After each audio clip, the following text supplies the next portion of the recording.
Hello, and welcome to Book Wars Pod.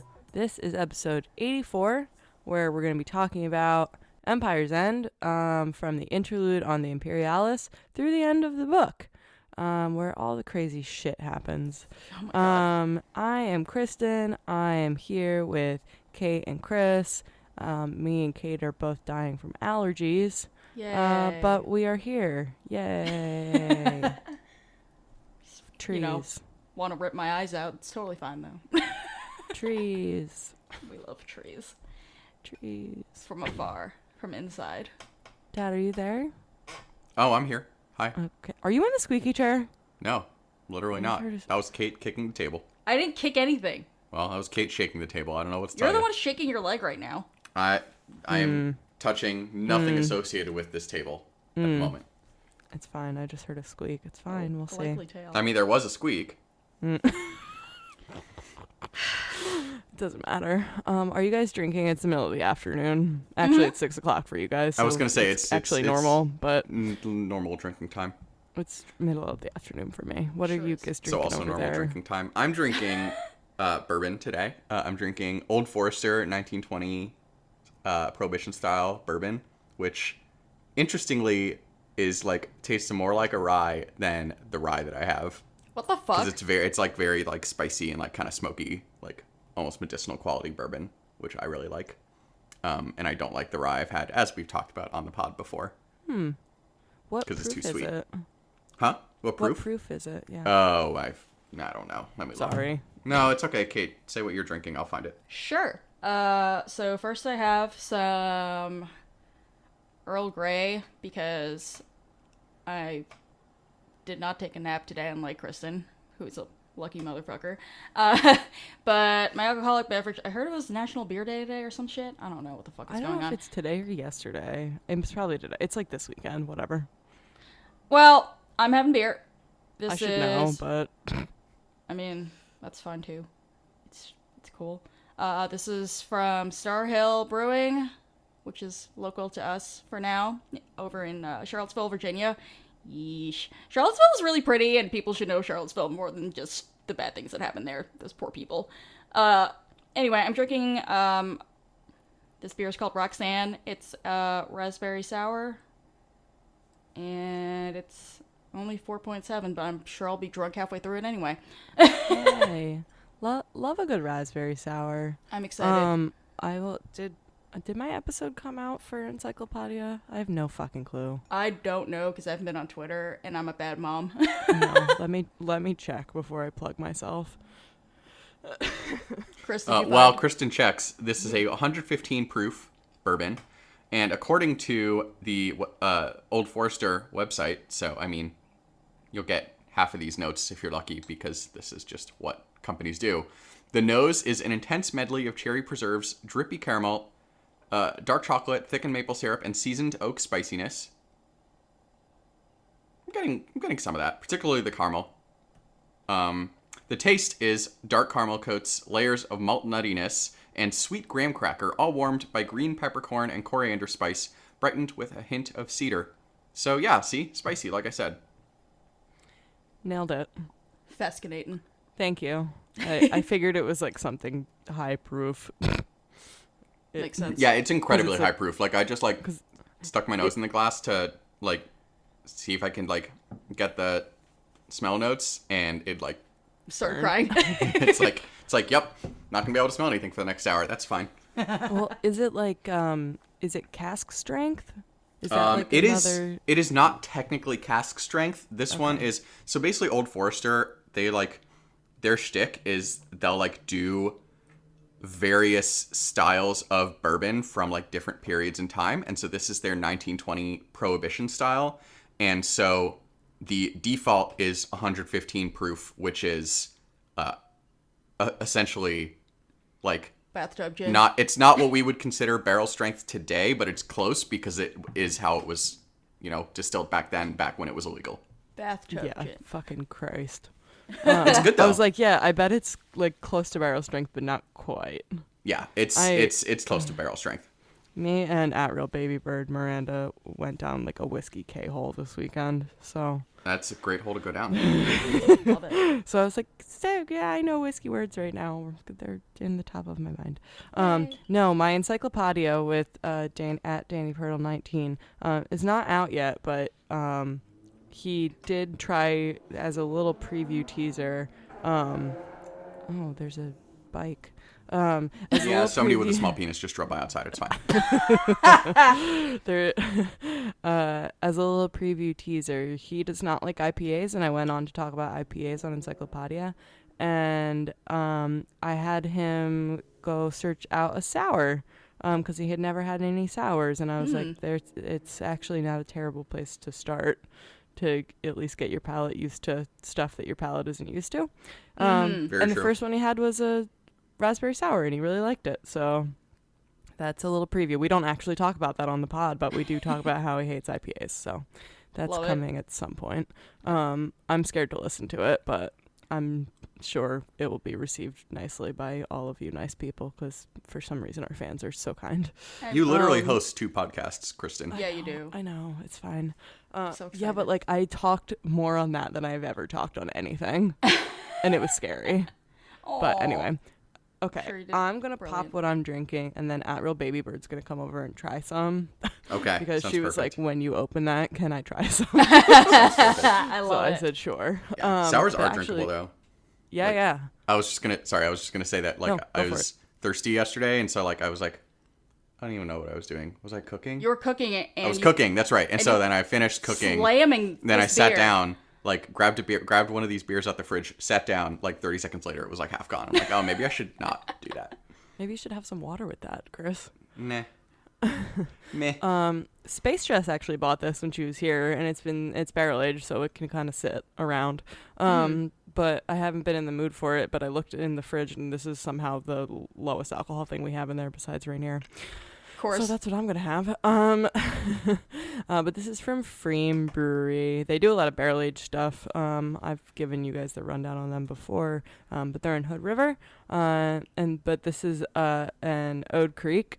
So it's like a barrel aged boy. Adding fresh Moser cherries to our barrel aged lambic. Inspired. Oh, I can't read today. Let me start at the beginning of that again. Great for a book pod. Ode Creek, Ode Creek Barrel Aged Ale. Adding fresh Moser cherries to our barrel aged lambic inspired ale is thrilling, but 10 months later, flavors of cherry pie and the dry, tangy finish are even more satisfying. So it should be good. It's basically like a barrel aged cherry ale from last year, from 2018. So That sounds so good. I don't know how satisfying this pop is going to be, but it does have a cork. So Oh yeah. satisfying. Oh yes. All right, I'm gonna pour some. Miranda's here. Miranda, come say hi. My God.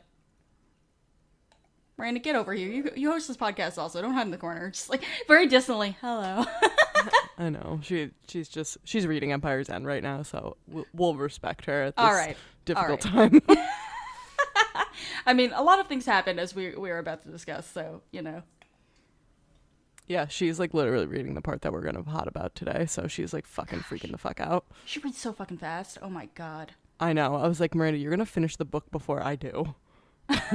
Which wasn't true. I did finish it, but Pretty close though. oh yeah, she's almost done. How many pages do you have left?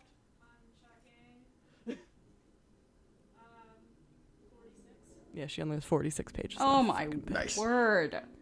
I wish I could read that fast. Oh, this beer, since we're, I guess, technically still in beer talk, 10 minutes into the podcast, The usual. it's like real red because it's got cherries in it.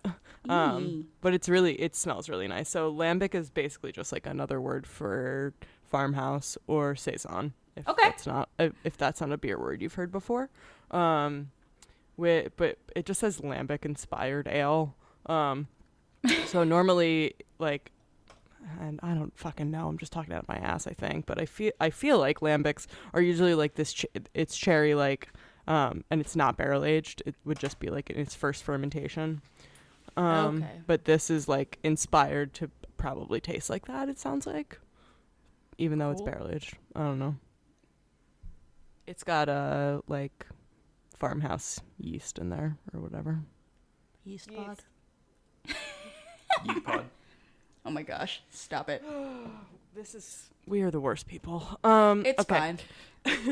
And should we talk about Star Wars or yeah, so before we talk about the book, speaking of us being the worst people, if you would like to see the worst people in person, or at least half of us, Chris and I are going. We are hopefully releasing this episode on the Wednesday before Star Wars Celebration is due to start. And if you would like to find us, and for me to lovingly and gently throw very square, very pointy, very angular pins at your head, you can find us, among other places.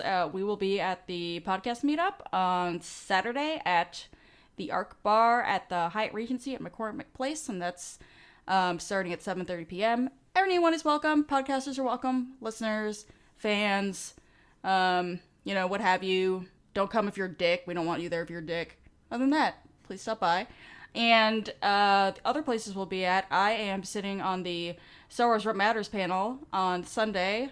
That's happening at 1 p.m. on the fan stage, and I will be joined by space guests of Lousy Beautiful Town, my Semi-Rose, Maya, who is Of Twitter. Of Twitter, yeah, no, she's just like an internet person. John Robinson, who's the founder of Do You Even Comic Book, and we will be moderated by Swara Saleh. I don't know what podcast he does. Also anymore. of Twitter. I know. I think he does a podcast on on Avatar or something now, and I don't I don't know what it's sounds called. right. Yeah, I'm sorry, Swara, I'm the worst. But yeah, we will be. You're off Twitter right now, so I am. It's fine. I am. But we will, in addition to pod swag at the Rep Matters panel, we will have Rep Matters swag. So please stop by. Again, please don't stop by if you're a dick. Especially if you're a racist dick. Yep. We don't want you there. You don't need to be there. No, you really don't. And you definitely don't deserve free shit, so No, fuck right off. She's gonna throw pins at you in a bad way, and then Yep. someone else who deserves them is gonna catch them when they ricochet off your mean head. Correct. TM. What was TM'd there? Mean head. Okay, got it. You couldn't hear the caps in Mean Head? I mean, that's what I assumed, but I wanted to make sure that nobody was going to steal her copyright. Fair enough. Actually, it's a trademark. You're a cool dad. Thanks. It's a copyright. It's a C. I'm here for my Yeah. daughter's creative, I don't know, Wow. adventures, Something. exploits. Oh, Jesus. Yeah, great.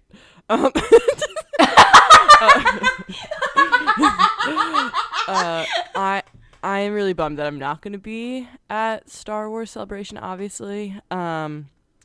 Little bright light attached to that, though. Me and Miranda are moving that weekend, so we'll have a new little pod headquarters that's in an office where there's a door. So that's really exciting for all of us. Yes. And to make it clear, you're moving within Portland, unlike us, who are moving across the damn country. Yes. Yeah, we move in like 2 miles away.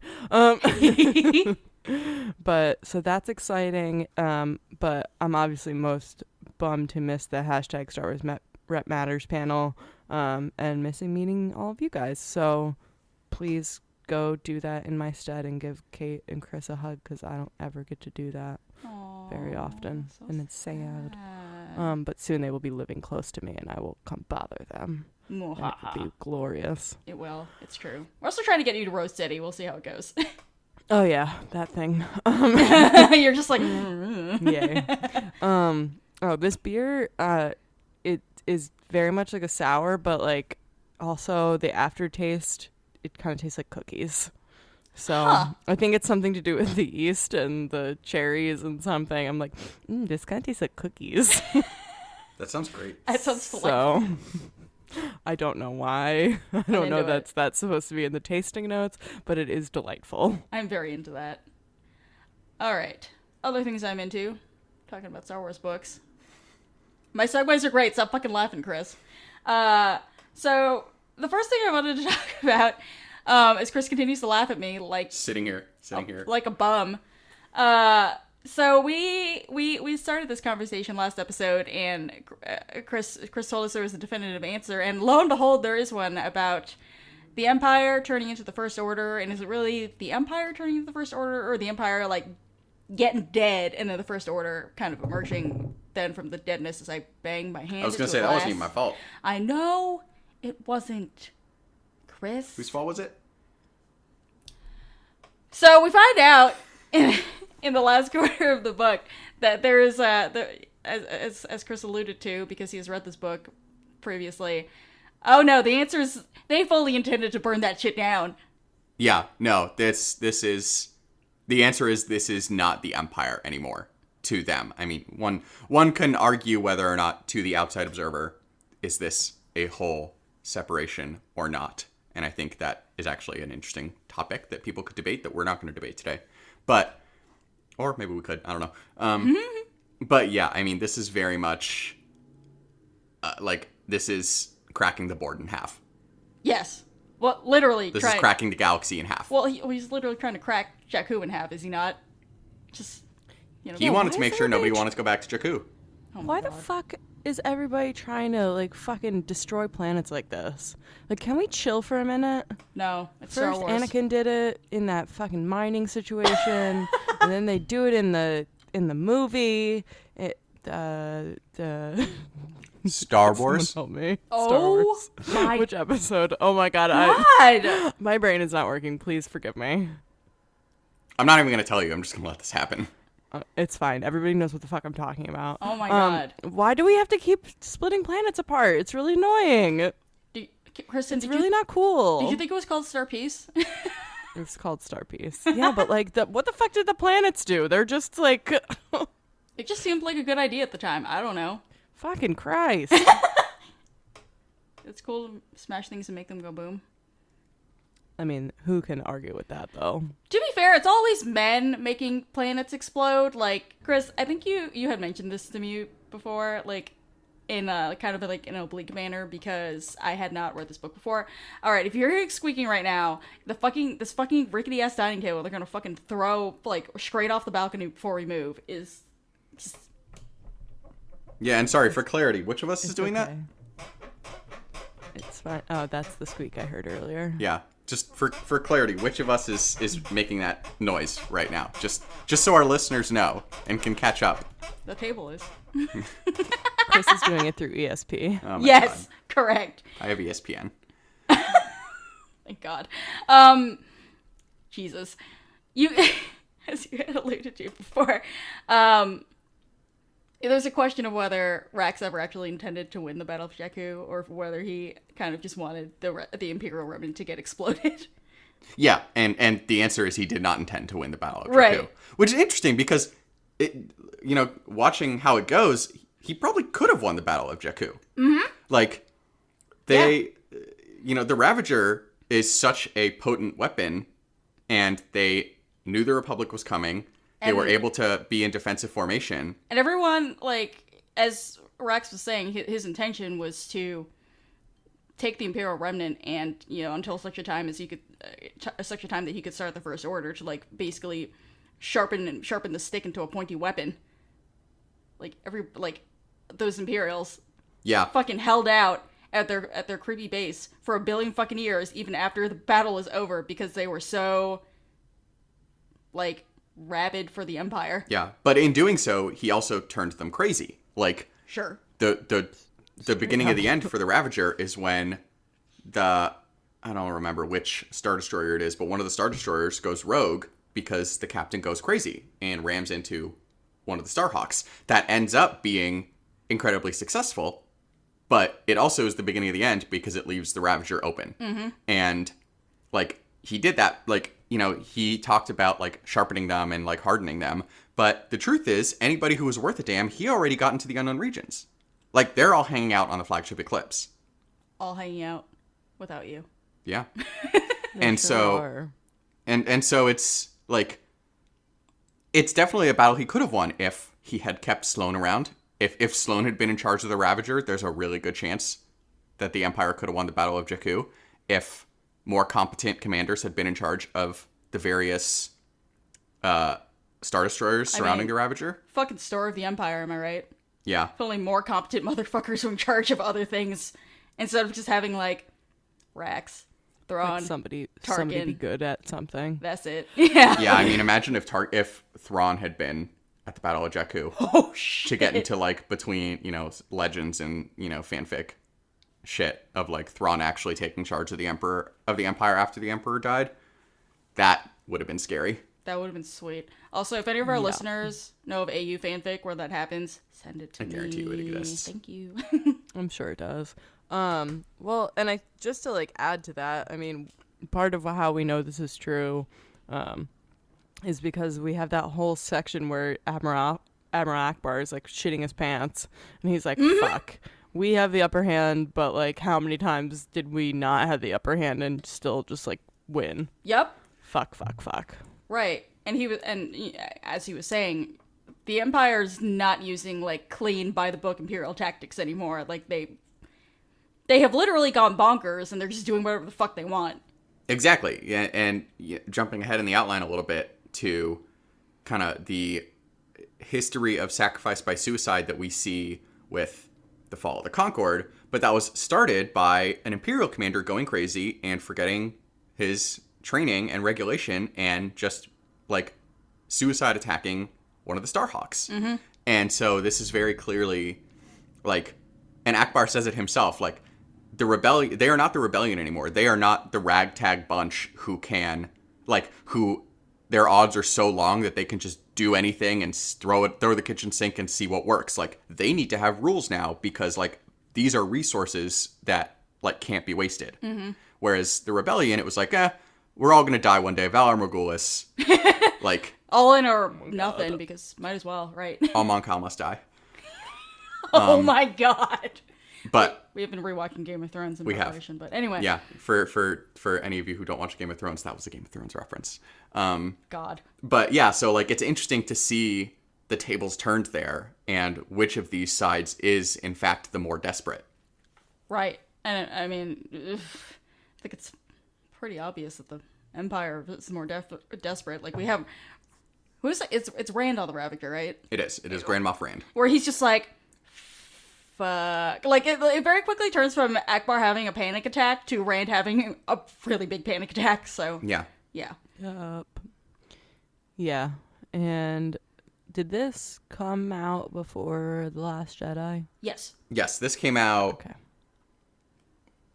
2017? Yes. Early 2017? Yes. I see. Okay. Which Thank I guess you is for that technically the year The information. Last Jedi came out, but But before. yeah. Yeah. I mean, it was a nice explanation for all of the down Star Destroyers that Rey's looting in Force Awakens. Oh, so. fuck yeah. Mm-hmm. Oh, I guess that was one of my questions. Was that just a Super Star Destroyer in the beginning of the movie? I can't remember the name to you right now again. Literally Force Awakens. What's wrong with me? The Force Awakens. Is she just in a Super Star Destroyer? She's not in a Dreadnought or anything, right? I don't think so. I think that's just a Star. Obviously, I think it's just a Star Destroyer. A Star Destroyer. Yeah, I don't. I'm think not positive okay. about that. I don't really know what the fuck a Super Star Destroyer would look like in relation to a regular Star Destroyer. I don't think we've really seen On the ground, you mean? Huh? What do you mean? No, I mean size wise. Oh no, we know it's an Empire Strikes Back. Oh yeah. The Executor is a Super Star Destroyer. Oh, I guess that's true. Yeah. So they're significantly bigger. Yeah. There's no question. That can't be the Ravager then. It definitely, yeah. I don't think she's in the Ravager, if for no other reason than Force Awakens is 30 years after Jakku, and that shit would have been stripped bare. Fair enough. Like that would have been the first thing that all the scavengers went into. That's true. Definitely. And also, it's just not big enough. Yeah, I agree. Yeah. Okay.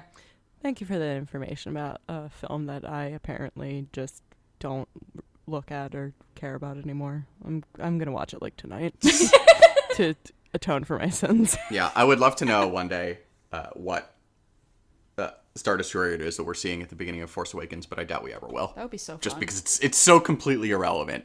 But I want to know. But I want to know. Exactly. I know. Like, oh, geez, Chris, you might remember this. Chris and I know you don't remember this because you don't know what anything is called. But Rude. Okay, I'm gonna ask the question, Accurate. and then you're just gonna be like, the Star Destroyer that Sienna Rhee is in charge of at the end of Lost Stars by Claudia Gray. It's the Inflictor. Right. And I only know that because I Wikipedia'd what happened to Grand Moff Rand today to see if we knew. And we do from the end of Lost Stars. What happened to him? He regrouped with Nash Windrider and that segment of the First Order. Oh no! Fucking Christ. Oh no! So he did escape successfully. Like we knew that he, jettisoned off of the Yeah. Ravager because we come find out on. in this book, but he does in fact survive. He did pretty early on. He sure fucking did. Yeah. Just like an Imperial. Oh god. Yeah, no, I thought I remembered that he was alive, like definitely pretty super alive for all we know. As alive as people get in Star Wars. Mm-hmm. But I couldn't remember what the fuck happened to him. Oh god. Yes, he is alive and part of the First Order as of the epilogue to Lost Stars. Okay. Every time somebody says the name Nash Windrider, I'm instantly just like, oh no. Jesus. It's not great, that Bob. guy. I But know. yes, the Inflictor. Okay, cool. That has nothing to do with anything besides the fact that it was involved in the Battle of Jakku, and I couldn't remember what the fuck the name of the ship was. It was. I think it's probably fair to say that was. Well, no, it probably wasn't one of the ones immediately surrounding the Ravager. No, I highly But doubt it went down before the Ravager did, didn't it? Or did it go down after? I can't remember. The Inflictor? Yeah. Oh god, I wish I don't think remembered. we actually know because I don't Lost think we Stars know. was written so far before the Battle of Jakku, it just was irrelevant. That, and to be fair, Sienna gets knocked out real hard. That's true. My headcanon is that she lasts toward the end of the Battle of Jakku because from her standpoint, the battle is going really shitty. That's true. Like she was like, it's almost like we were sabotaged, which she's she's honestly probably somebody that should have been brought over to the First Order had she had, more of a relationship with Rax and not almost died. Or a kidney. Yeah, or exactly, not almost died over Endor. Right. But so she's probably she probably sees the Ravager being taken down by a fucking tractor beam as this is ridiculous. I mean, because it is ridiculous. Yeah, It's exactly. Exactly the kind of, from the Imperial standpoint, the exact kind of rebel bullshit that just Exactly. always destroys them. Exactly. So my headcanon is that she lasted relatively late into the battle. Okay. Well, I think we have some evidence to point to that too. Yeah. Like you Yeah. just said. Yeah. So Headcanon / my explanation. headcanon / probably true. I like it. I like it. It's always fun figuring out canon for stories that were written when the author had no idea what additions were going to be added, and then trying to come up with explanations. It's fun. I enjoy it, honestly. It is fun. It's part of too. what makes this fun. Oh, absolutely. Just to wrap up this first point about the Empire turning into the First Order for now, if we have time to talk about philosophically what that does and does not mean a little bit later in the episode, maybe we can, or maybe we'll talk about it on the wrap up. But I just want to point out something that you, Chris, and Kristen have said many times is that Palpatine is playing chess while everyone is playing checkers, and no, this man is literally playing space chess while other people are playing goddamn tic-tac-toe. Other kids are playing fucking marbles out here, and he's just like, look at my elegant chess set. Yep. So I want to point out when we read the first Aftermath book, and we're kind of learning just that Palpatine had some sort of plan for the Empire, and The contingency. I think it was before we knew that it was called the contingency, but just talking about Palpatine's plans. Sure. I think, probably Tashu and during the summit on Akiba. Creepy motherfucker. Kristen said something to the extent about, I feel like Palpatine's just playing chess and people haven't figured it out yet. And at that point I said, Kristen, I want you to remember that comment. And here we are. I didn't. And here, I know, that's But you did. that's why I brought it up. Thank you so much. You're so welcome. So you were exactly right. This was all from the grave. Palpatine's manipulative powers remain undefeated. Well, defeated once. Defeated exactly once. Fucking Palpy. He's so bitter too. This is so interesting. Bullshit. Just transitioning into Palpatine and his psyche it's so interesting because, like, you know, you think about an empire and you think about something that's set up to, like, outlast you. Like, you think about, like, the Romans and, like, Caesar setting up, like, for Augustus and then for yada, yada, yada, blah, blah, blah. Nice. Yeah. I mean, For Joaquin Phoenix? Yes, setting it up for Joaquin Phoenix. Well, we're going to bring that full circle. Oh, Jesus. Okay. Because, just trust me. Just let it happen. Okay. But, so, that's clearly not what Palpatine's doing here. Like, Palpatine... No, he's like, it is mine. I'm going to live forever. Yeah, and, like, you know, who knows? We don't know. I don't think in canon or even in Legends, if his goal was to actually uncover Plagueis's, like, live forever strategy, or if he is more just like, I am so powerful that I will never die, full stop. I feel like it's probably both. It's probably both, yeah. But, like, he has no inkling of this empire surviving without him. Which is interesting, too, because it kind of shows how he is not really a traditional Sith, in a way. Because, I mean, the Sith are, you know, very rule of two, very, you know, keep the line going. The original Sith Empire was, like, set up to last however many thousands of years. Rule of Sheev. The rule of Sheev. But, like, even thinking about Endor and thinking about the battle above Endor, when in the prologue of this book, he's talking to Rax and he's like, everything should be fine, but I can't see, so, like, we're going to keep you in place for the contingency. But, like, one would have to assume that in his mind, the most likely scenario is not Vader betraying him and turning good. It's Vader turning Luke before he can, and then both of them combining to kill him. Mm-hmm. Which is a very Sith thing to do. Like, that is very rule of two, you know, when as soon as the apprentice is stronger, the master deserves to die. You know, the Sith do love just cannibalizing their Yeah, own. and that, like, not to get too far into Legends, but from my limited reading of Legends, that's like almost seen as okay. Like, it's like, okay, you got me. It's your turn now. expected. Yeah, exactly. Like, it is, obviously nobody wants to die, but if you can kill me, then I deserve to die. And Well, that's like why they have the rule of twos, right? Like, it's not surprising because that they fucking won't shut the fuck up about that. yeah, exactly. Sorry. No, you're exactly right. And so Palpatine says fuck that. Palpatine has no interest in an empire run by Vader and Darth Luke, whatever name he ends up taking. Darth Twink. Darth I was gonna say Twink. Darth Bottom. Oh my god. Yikes. All right. Vader has the Emperor has no interest in that empire surviving at all. Like, I feel like a more likely scenario in Palpatine's mind is Rax tearing apart the empire even when Darth Vader is still trying to claim that he is the Emperor. Like, just them kind of going at each other, you mean? Yeah. Okay. Like, Rax working in the background and, like, still trying to lure everybody to wherever and blowing them all up. Mm-hmm. And then starting over. Mm-hmm. But, okay. So, then I have a question.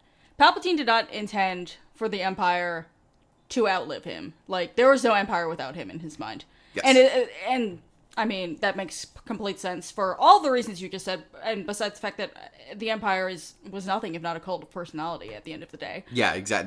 That's the other thing. Right. So, he intended for Rax to explode the Empire should he ever die.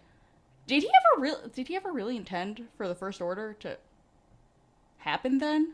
I think he did. I don't think he was anti starting new because, you know, well, I don't know. That's actually a really good question. Mm-hmm.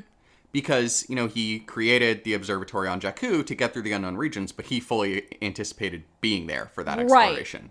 So that's actually a really good question if he like wanted them to try in this galaxy again. Or if he wanted like it to literally just be like, and we all died. And then Rax kind of like picked up the pieces and is like, because we know Rax, interestingly, for as loyal as he is to Palpatine, is also like this nutter butter over here. Oh, like, yeah, absolutely. He doesn't believe in the Force, like, and he himself is super power hungry. Yeah. Like, yeah. So, like, I don't think that Rax certainly never intended to go down with the ship personally. Of course he didn't. He's from Jakku. He's scrapping to survive out here. Yep. So that's an interesting question, and I don't know that we know Interesting. if the First Order is Palpatine sanctioned. I Shit. kind of feel like no. Certainly not in the form that we see it in the later on in Force Awakens and in the sequel trilogy. Mm-hmm. Because I don't think Palpatine would approve of someone like Snoke, and he would wipe the floor with Ben Solo. Wipe the fucking floor. I know, like, congratulations, we found a sadder boy, spelled with an I, than Anakin. Oh my fucking god. Yeah, if I can just weigh in here No. for a minute, please. Okay. It's my podcast, too. Oh, that's Yeah, there you go, Kristen. Stand up for your podcast skills. Yes. As usual, I didn't think about this as hard as you guys did. But because I was just kind of like, I want to see what, as always, I'm like, let's see what I get from what Chuck wrote, right? Mm-hmm. And so I'm like, I feel like Palpy left so many breadcrumbs. I mean, there's a reason that's called the contingency. Sure. Like, what is it contingent upon? If the Empire falls, if Palpatine dies, if. Mm-hmm. I mean, we don't really know what it's, why is it called the contingency? I think it's called the contingency for if any of those things happen. Like, this is what you're supposed to do if things go not according to how we think they're going to go. Yeah, it's I don't interesting. know, that was kind of my take on it. Sure. No, that's a very fair take. Mm-hmm. I mean, I think those are kind of the two sides, and we don't know, right? Because we don't know enough about Palpatine. You know, hopefully we're going to get some more in Thrawn Treason coming out this summer, because that is very Palpatine focused, as we know, as part of the little that we know so far. But we don't know a lot about what Palpatine's motivations were, because, like, you know, I think we've seen both sides. Like, it could be that he did intend for Vader to take on after him, and for Vader to eventually take an apprentice, and, like, was more of a traditional Sith than I see him as. Like, that's entirely possible. But yeah, like, we don't know, because, like, we also don't know how the Sentinels were triggered when they started Operation Cinder. We don't know what the message, like, what exactly Rax's instructions were. We know that it was start the contingency, but we don't know it was, like, exactly like you say, Kristen. Was it start the contingency if I die, or start the contingency if the Empire is going to lose? Like, because, like, there's scenarios where Palpatine dies and Vader is still in charge, and the Empire still lives. And I love how he took it as, well, I will start the contingency if you die, and then I will make us lose. Right? How about this rogue third option? Yeah. I mean, if not Rax, then who else would think of that bullshit? Yep. I hate Rax so deeply. He's such a little He's an shit. extremely, like, there's a select number of characters in Star Wars who are, like, impossible to like and are just purely hateable, and he's one of them. He's It's like him and Nash Windrider. Yo. And Oh, I mean, I Nash think is Brendel Hux sympathetic. is... Yeah, but he's pretty hateable. Okay. And then Brendel Hux, I would argue, is up there. I mean, he's not sympathetic at all. Yeah, so. exactly. Okay. So one of the things that I wanted to do is so we know a lot about we know quite a bit about the Battle of Jakku and parts of the contingency plan, and you know how this was all working together. But we know all this information from a whole lot of different sources, right? We know it from all of these books. We know it from the Battlefront video game. There's some stuff in the comics, I'm sure, Chris, that you've read. There is. So, all right. I kind of wanted to see if we could kind of stitch together all the things that we know about what is going on here, and then where are the holes, and then, you know, what do we hope to see out of Thrawn Treason then, since it's really dealing with, you know, obviously Thrawn is the one, and it's mentioned in the book, Thrawn is the one who helped Palpatine program the computer to thread that map through the unknown regions to get there safely, so it's pretty obvious that we're going to be talking about that in the next Thrawn book, so I just kind of wanted to... Blue boy. Hell yeah. Sorry. No, it's good. I'm just very excited for I love it. more Thrawn. I love it. So the Battle of Endor happens, Yes. right? At some point after the Battle of Endor and Palpatine dies, the Sentinels get activated. And that, my understanding is that's fairly quickly because there's one on Admiral Versio's ship by the time Iden gets off world. Yeah? Which is, damn, that's speedy. Also, where did this motherfucker come from? Jesus. I mean, this is purely speculation. There's just one in the closet on every fucking ship.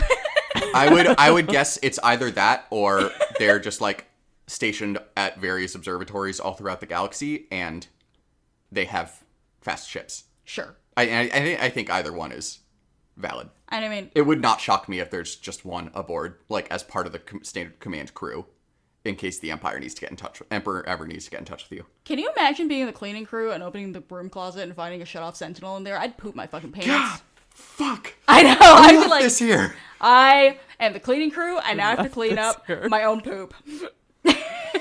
Oh my god. That's why you wore the brown pants today. So smart. Welcome back to Poop Pod.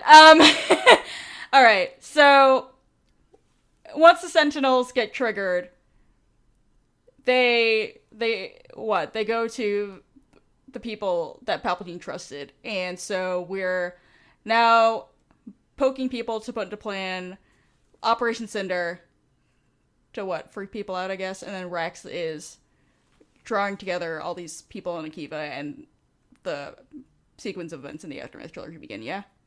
Yeah, I think those two are separate contingencies, if you will. Whereas, like, Operation Cinder is more like, let's just, like, start chaos so that, like, people can't catch their bearings. Because we know that Vardos, which is an incredibly prosperous and Imperial-friendly world, was targeted. We know that Naboo was targeted. Yeah, that was a hot-ass mess. Like, so, like, we know that there was plenty, like, I feel like Rex didn't have anything necessarily to do with Operation Cinder, but It almost seems like Operation Cinder was a last-ditch plan for the Empire specifically, whereas Rex is break it all and start it over. oh, interesting. I wonder. You know? Like, while Operation Cinder failed, I wonder if, obviously we have no idea what the timeline is here, but I wonder if Operation Cinder failed and then Rex is brought in. Because I wonder. everything is fucked. Or I wonder if they had various triggered scenarios where it was like, if just Palpatine dies, then Operation Cinder that shit. If everybody dies, then that's the contingency. I wonder. Right, I mean that's the like- question Keek it's like- said. yeah. That's Keek said. Exactly. Yeah. It's an interesting flowchart. Yeah, no, it's fascinating. I mean, this is why I kind of wanted to, like, talk about this, like, coalesce all these things, because it's really interesting. Yeah. Okay. So, we know the contingency is, in Rax's mind at least, is burn it all down, go to the unknown regions, start it up again, because Palpatine felt some kind of dark force out there, and he was just like, what if I eat it and become more powerful? And then I, you know, like, just take it and become the ruler of every galaxy ever. And He's such a crazy motherfucker. I know. And to help him do that, he had the observatory in Jakku, which is plotting a map. And correct me if I'm wrong, Chris, but the only other observatory we've seen so far in Kanan, besides the one in Jakku, is the one on Pilio. That is not correct. Oh, There is at least one in the comics. I don't remember the name of the planet. never mind. There's one in the Shattered Empire miniseries. Do you remember what? Okay, you're not supposed to know that, Kate. Yeah, like that's not anything you would know because you haven't read it. But I think the two you mentioned are the two that you've seen. Okay. Okay. Which I mean, that sounds very patronizing. It is not meant to be. No. I know. That's just what I fucking read so far. That's what you know. I know more, Kate. I'm gonna throw you off the balcony, man. I'm just gonna clobber you over the head and just whoop. All right. So we know the observatory in Jakku was to plot the course of the unknown regions. The one on Pilio was kind of a storehouse for Sith artifacts. It seemed like. It sounds like they all had Sith artifacts. Yes. Yes, But the one on Paleo is literally just like, it was purely. I don't know, it's a warehouse. Yeah. Yes, I think that's fair to Like- say that its primary function was to be a storehouse. Okay. And the one on whatever the goddamn hell planet is in the comics, do you remember what that one was for? I do. It stored the Force trees. Oh, shit. What? The trees that they took from the Jedi Temple. Oh, there were 2 saplings. Shit, really? Yeah. That's crazy. And Luke took one, undetermined what he did with it, and then he gave one to Shara Bay. And that's why Poe's like this. What? They planted the Force tree in Poe's backyard. Like, as he was growing up. No wonder he's just like, I'm the golden child. Look at me with my force tree, even though I'm not even force sensitive. It's funny because it's actually mentioned in the Poe Dameron comics in the last arc. What? Where they're talking something about the Force, and Poe's like, I don't have it. Like, I know I don't have it. Well, there was a tree. It's kind of complicated. Whatever.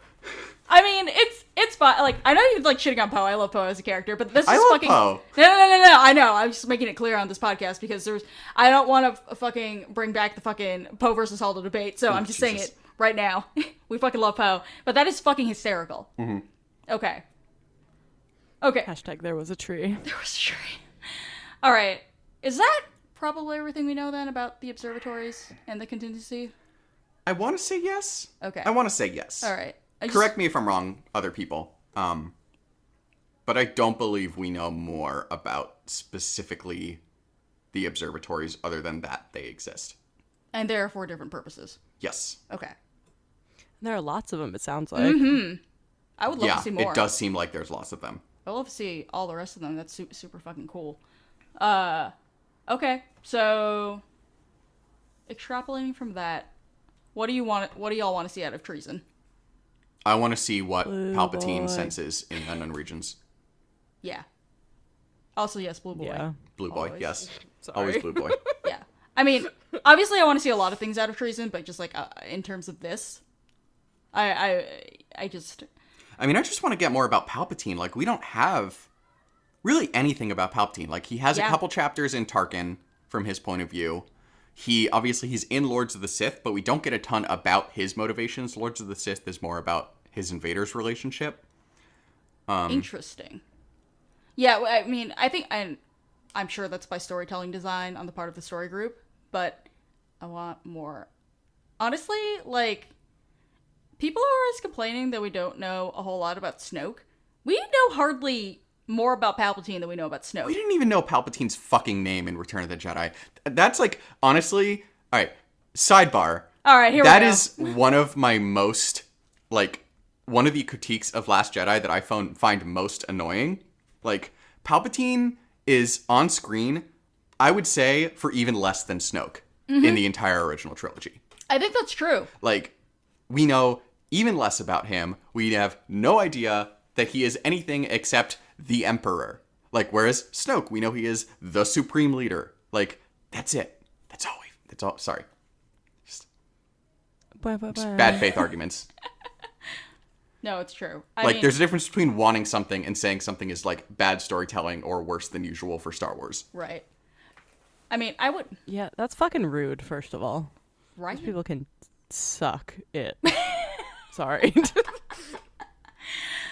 I wonder if, like, Snoke is just kind of like Palpatine in terms of him being an adherent of the dark side, and he was just, like, in the unknown region somewhere, just, like, worshipping at the source of the dark side. Yeah, I don't know.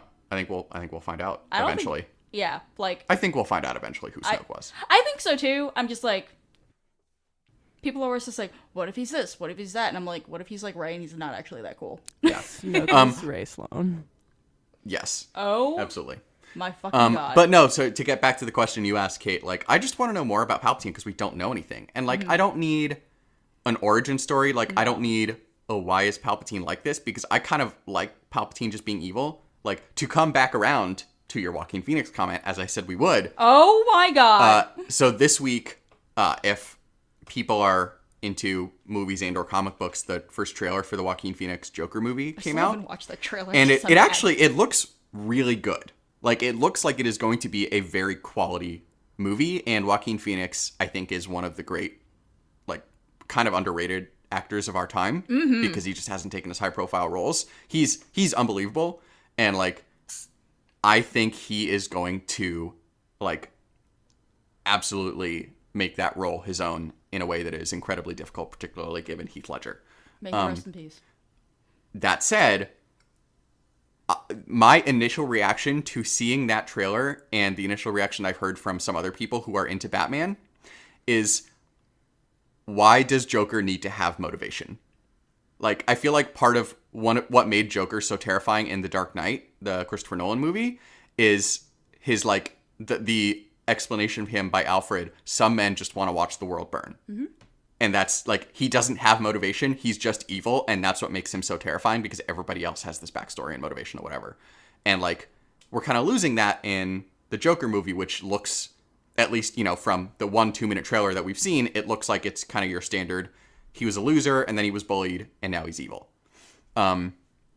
So, like, I don't need that from Palpatine. I like the concept of Palpatine as just the big bad who is evil. But I want to know more about how he is evil. In what myriad ways is he Yes. an evil How motherfucker? does he evil? Sure. I like that. All right. Told you I'd bring it back full circle. So you did, motherfucker. So you did.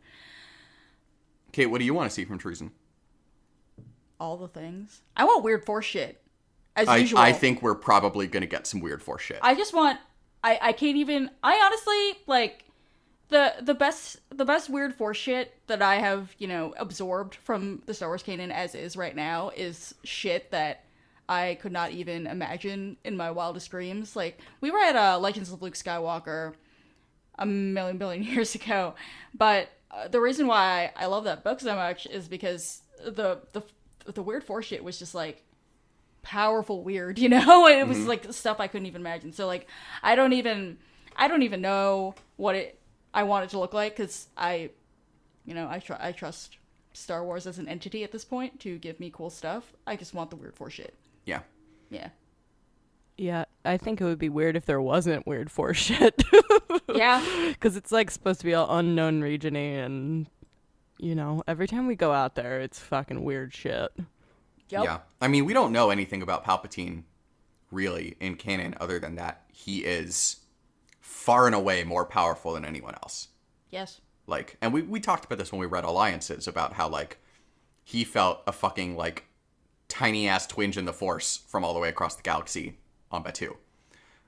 Like, it was on Batuu. He was on Coruscant. And so, like, we know that he is every bit as powerful as people think he is, but we don't know in what ways that power manifests itself. And I look forward to seeing that. Besides being wrinkly. Besides being wrinkly and having a weird Macbeth witch's cauldron in his basement. Yes. Thank you. Is Tashu the only one who understands how powerful he is? I don't think Tashu's the only one, but I think Tashu, to his credit, was very close to Palpatine in terms of proximity. I think he vastly overestimated his importance, as people are wont to do. I know. He stood in a room with him once. No, literally. Like, I think he was, like... Yeah, like I said, I stand by what I said. I know, sorry. I think he knew more than other people knew by nature of witnessing it, not because Palpatine cared about him. Oh, Palpatine did not give a shit about him. No. LOL Masameta. Oh, LMAO my Masameta. God. The saddest blue boy. Yeah, he's, like, really the only blue boy that I don't care for. Damn. I don't Savage. care for this blue boy. Well, he is garbage. Yes. Yes, he is. He brings down the name of all blue boys. Damn. All right, moving on to the next fucking topic. La la la. Turning to the rebel side of Battle of Jakku for a hot second. I was so sad. I was so sad when the Concorde got dead. What a brilliant fucking plan, though, to tractor beam the Ravager. I love how they were like, yeah, we made the tractor beam really strong. I know. For reasons. Fucking magnets, how do they work? I know, right? I did enjoy that. Yes.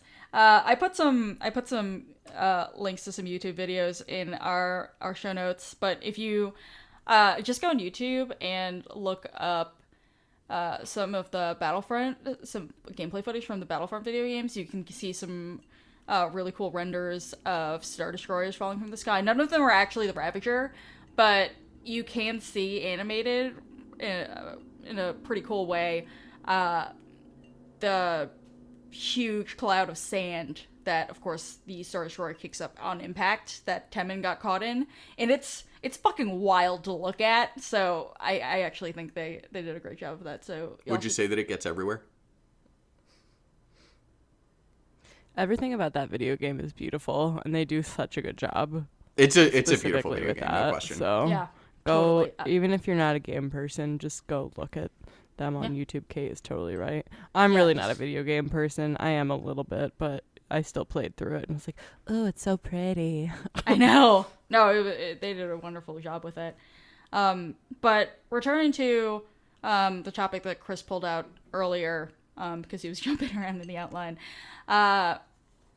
You know, poor Kirsta. What's her last name again? We should ask. Tom. Wait, Kristen, you listened to the audiobook of this, right? What? Did you listen to the audio? Did you listen to the audiobook I of listened Empire's to End? some of the audiobook. I had Do you the know audiobook. how the agate or agate or agate, do we know how that's pronounced? Oh, no, I can look it up, though. Then we can Because we had that not whole do it right discussion. now. We had that whole discussion last when we were reading Life Debt Oh, yeah. about how is it pronounced. Where And I does realized where does there's that a fucking happen? audiobook. I'll like write a note to myself and we could talk about it on the wrap. It's all I know is it's in the last quarter of the book. That's fine. That's enough. All right. It's a whatever the hell long ass chapter it is where the Concorde is falling and Akbar's pooping himself.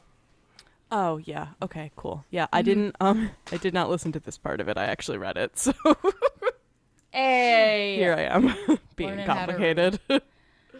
But I just wanted to talk about a little bit about the rebellion's history of, you know, sacrifice in battle via just kind of suicide runs, which is one of the things she does here. I mean, the Concorde is gonna fucking go down anyway, so she's just like, well, guess I'll die, but also I will make all you evil motherfuckers die with me, because haha, I Yeah. have magnets.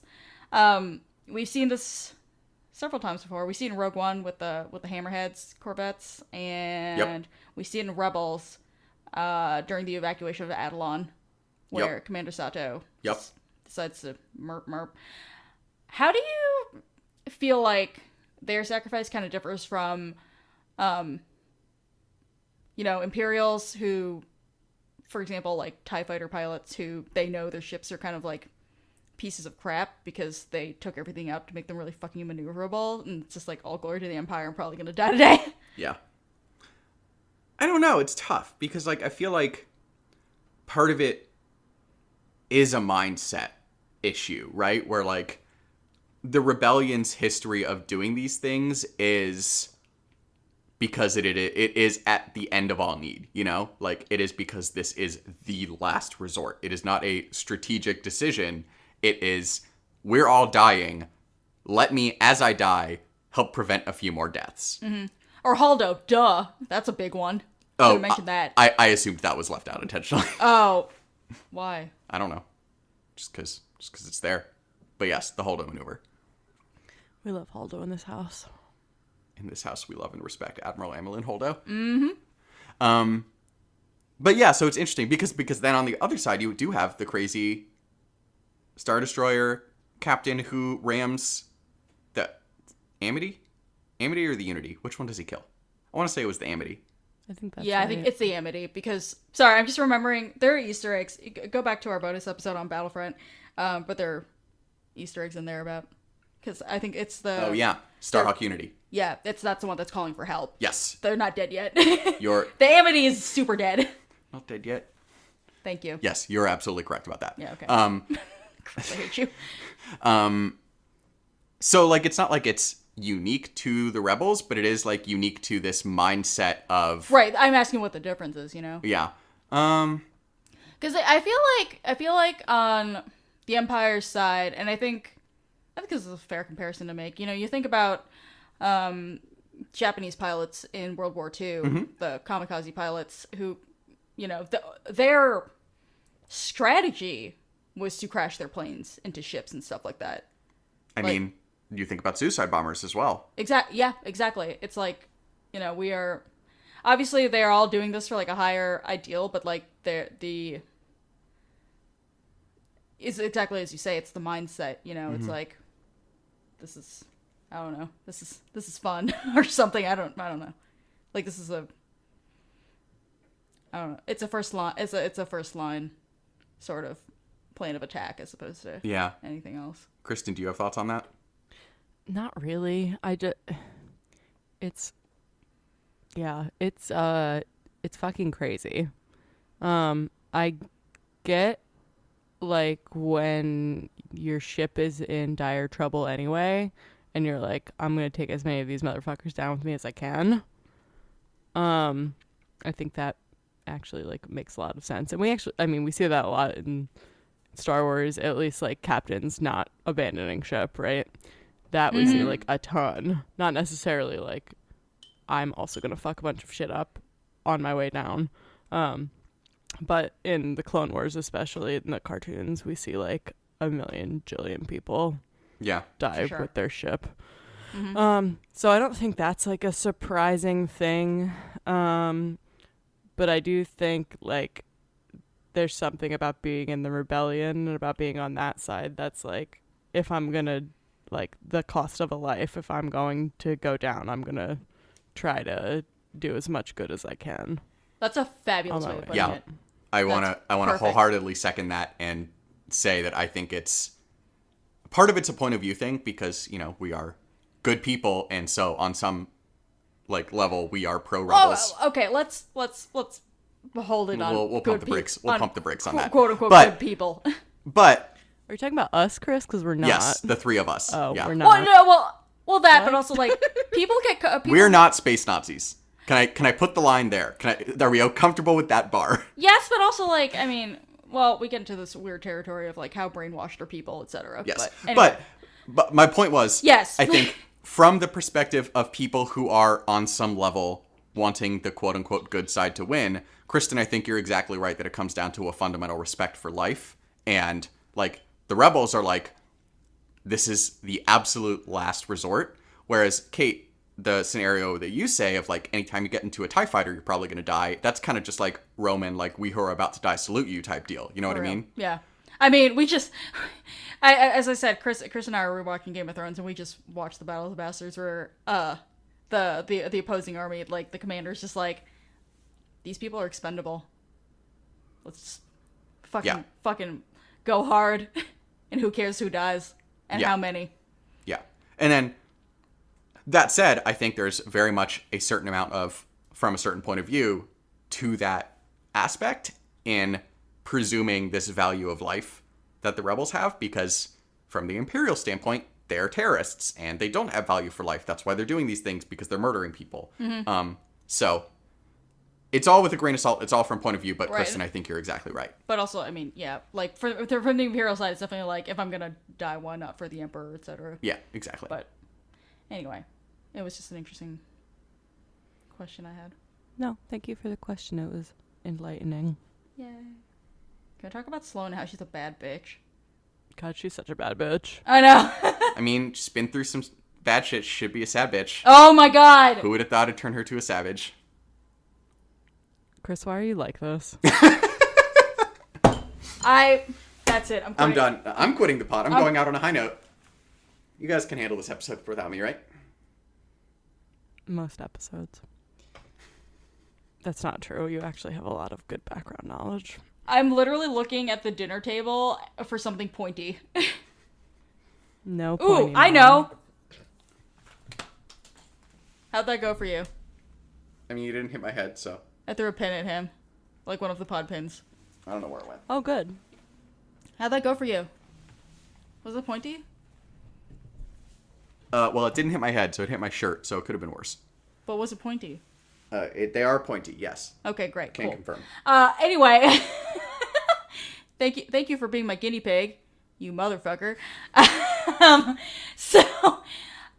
There's like 2 listeners who are like, I don't understand why they're so mad at Chris for saying that. Are there?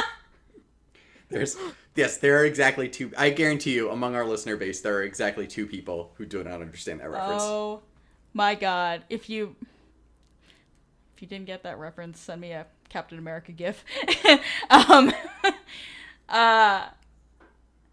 anyway, Sloane's a fucking badass. Oh my god. Speaking of being like a scrappy surviving motherfucker, I just love how she killed Rax like the fucking rat he was/is. Also, why is there no Bacta on any of this? Any of these bits? I was like, she's in so much pain right now. I know. She like liquefied her ribs on like one side. Yes. Also, and somehow she's still alive. Yes. hashtag plot hole. There is definitely a Bacta tank somewhere on Palpatine's yacht. Oh fuck yeah, there Right? has to be. Or like Hashtag plot hole. something. I know. How does the Bacta fall in space? Oh my god, I hate you. Huck's probably just like broke it. Yeah, On he's purpose. Like, I'm so sorry. I was playing near it. I'm sorry. Now it's I just broken. had Brendel's just like, I just had like a weird feeling that this was going to be very bad, and so I smashed it. with my soft hands. Yikes. I'm glad that was not just me who was like, why is there no Bacta? Yeah, no, I was definitely thinking, I was like, literally, you have been into, I understand why there's no Bacta on Jakku, but you have been to, like, various fucking places, like the observatory, like, all these ships and shit like that. Like, do you have, like, I don't know, there has to be, like, Bacta Band-Aids or some shit. I don't know. Yeah, I would think that Well, there's because probably... isn't that like a thing? Aren't they like, here's like a localized Bacta? I thought so, I too. think so. Okay. But maybe that's just for like superficial wounds though, and not like internal bleeding. That could be true. I don't know. I'm glad you said that because I was like, I thought I remembered there being like Bacta patches existing, but I couldn't remember if that was a fanfic thing or a real thing. I think it's a real thing. No, I Okay, think cool. it's totally a real thing. Okay, cool. What do we think of her temporary alliance with Nora? I don't know. That shit is cray, and Nora is so angry all the time at I know. everyone and everything, and it's upsetting. It's true. We're gonna talk a little bit more about that probably next episode.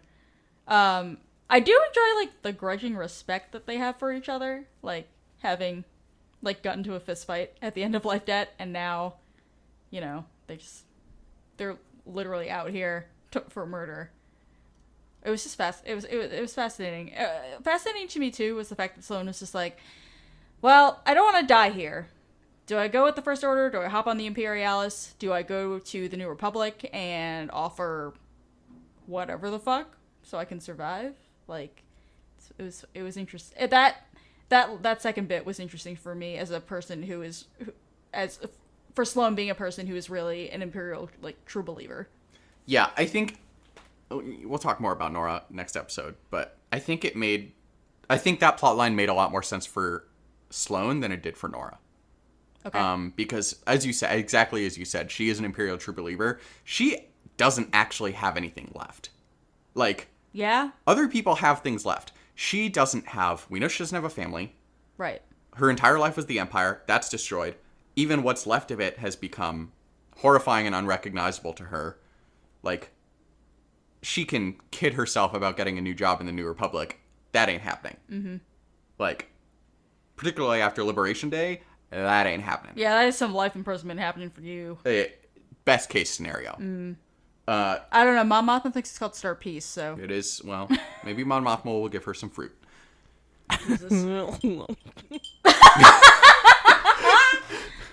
That fucking shady Sinjir fruit part was so good. It was impeccable. It was good. Sinjir has possibly the best character arc in the entire series. But I did appreciate Sinjir throwing a smashed fruit at Wartal, and Wartal just being like, that was a fruit.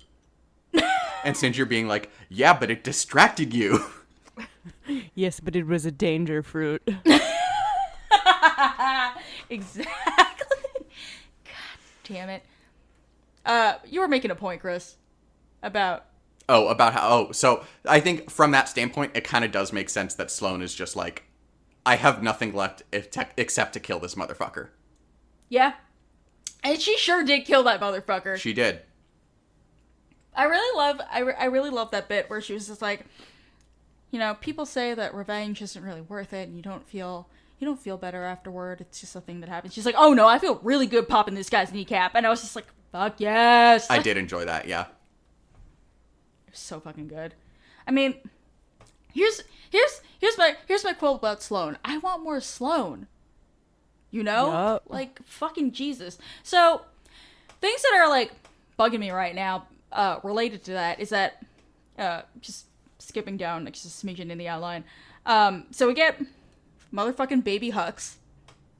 Armitage Hux. The in worst this book. little shit. So, listen.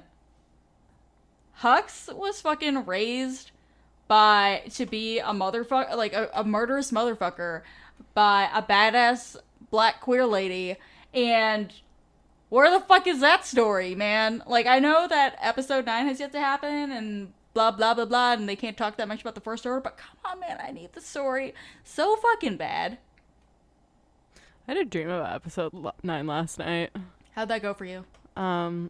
It was weird.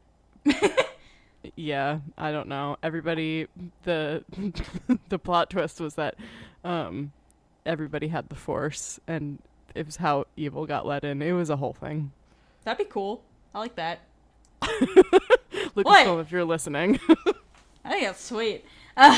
Honestly, sounds better than George Lucas's, like, his recent interview where he, like, decided yet again what the sequel trilogy was going to be, and it was some, like, weird metaphysical bullshit. Was that midichlorians ate us all? Yeah. Okay. It was like a close-up view of a single metachlorian or some bullshit. I don't know. It was very art house. It was very George Lucas. Mitochondria are the powerhouse of the cell. Oh my god. They sure are, Kristen. I'm Proud of you. gonna eat myself on the balcony.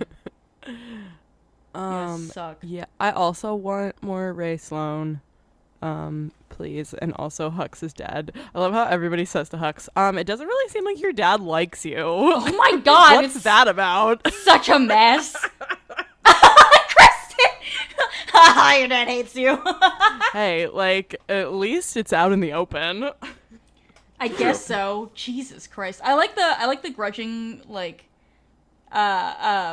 ceasefire that Sloane and baby Hux come to, where it's just like, all right, you don't sick the kids on me, and I'll make sure your dad doesn't beat the shit out of you, and I will teach you how to be a conniving motherfucker so you can live.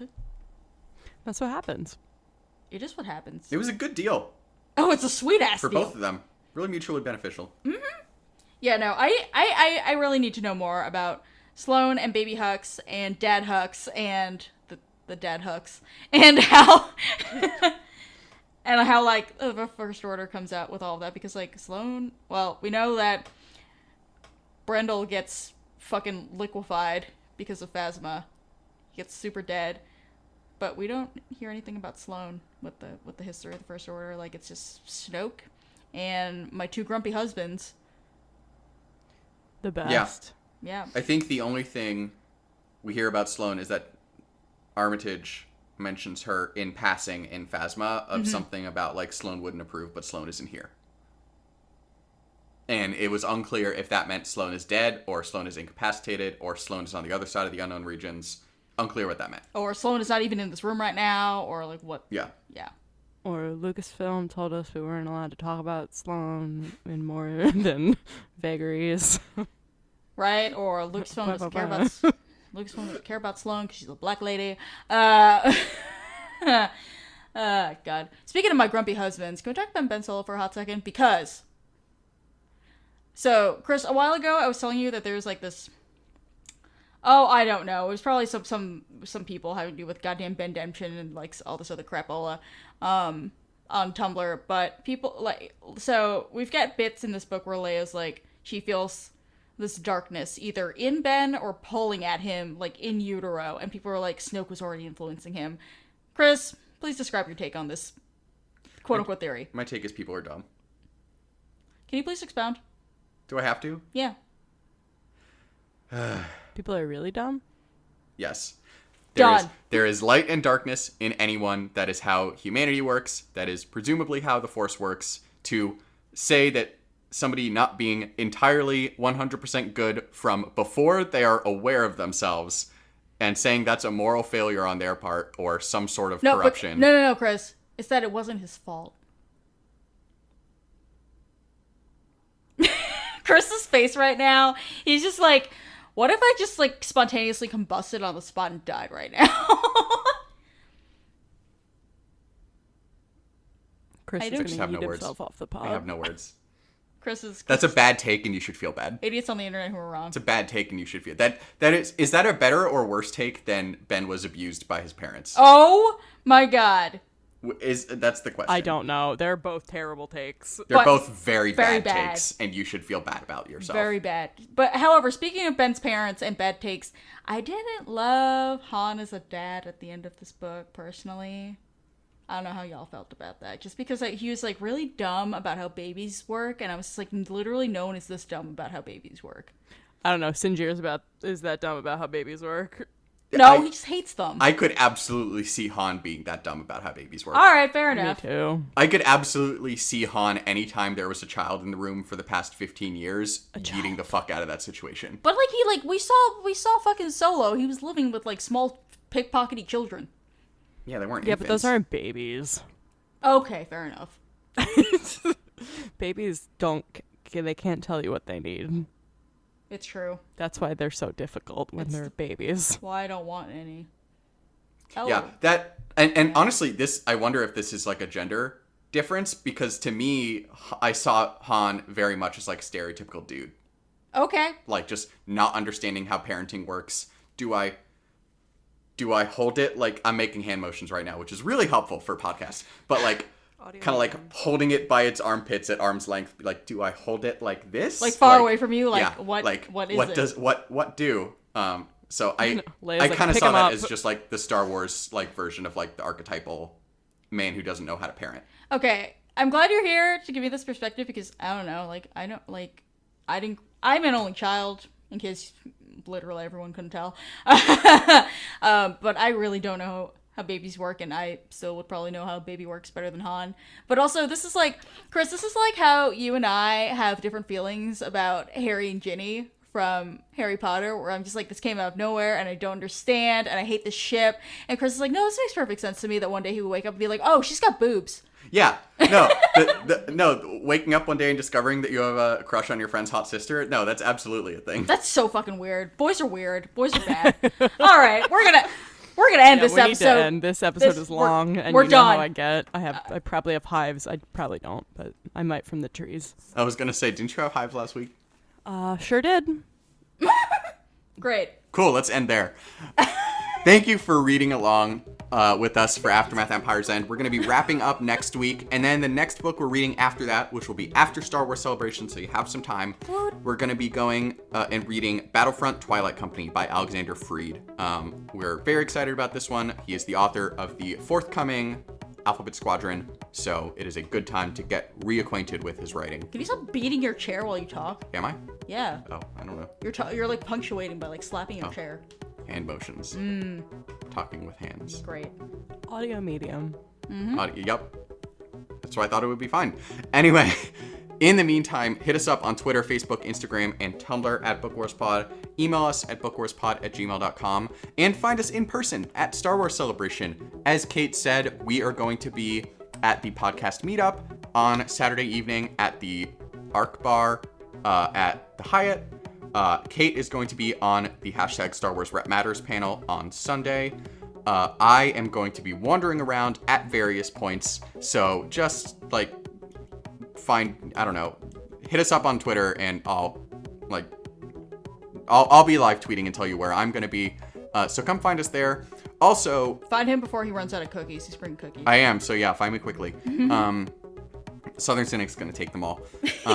Also, She a deserves few them. weeks after Star Wars Celebration, we are very excited to say, for those of you in the Washington, D.C. area, we are going to be making our, dare I say, triumphant return to AwesomeCon in Washington, D.C., doing another panel basically on what we talk about here on Star Wars and all its multimedia glory and how it plays into itself. We plan on having a lot to talk about post Star Wars Celebration.